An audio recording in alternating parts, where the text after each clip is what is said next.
బుడమేరికి ఏదైతే ఇటు లెఫ్ట్ బండ మీద 3 ఏదైతే బ్రీచెస్ 200 మీటర్ల పైబడి ఏదైతే పడ్డాయో, అదేవిధంగా అటు రైట్ బండ మీద 7 బ్రీచెస్ ఏదైతే పడ్డాయో, అదేవిధంగా ఏదైతే పులివాగు దగ్గర 3 బ్రీచెస్ ఏదైతే పడ్డాయో, మరి వెంటనే అందులో కూడా ప్రత్యేకించి ఈ లెఫ్ట్ బండ మీద ఉన్నటువంటి ఆ 200 మీటర్ల 3 బ్రీచెస్ని ఆ గండ్లను పూడిస్తేనే ఆ యొక్క సింగనగర్ కానీ ఆ విజయవాడ పట్టణంలో ఉన్నటువంటి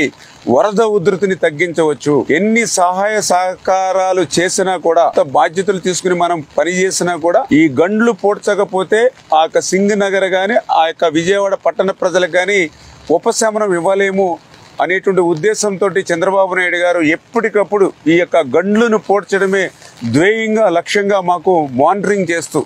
అదేవిధంగా నారా లోకేష్ బాబు గారు కూడా స్వయంగా ఈ గండ్ల దగ్గరికి వచ్చి ఆయన కూడా సూచనలు ఇవ్వడమే కాదు, ఏదైతే ఏజెన్సీలను కూడా ఎన్ని కావాలితే అంతమందిని పెట్టుకుని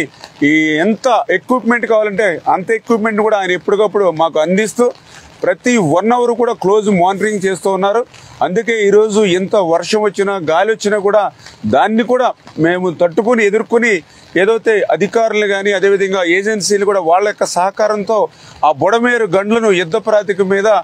పూర్తి చేస్తూ ఉన్నాం.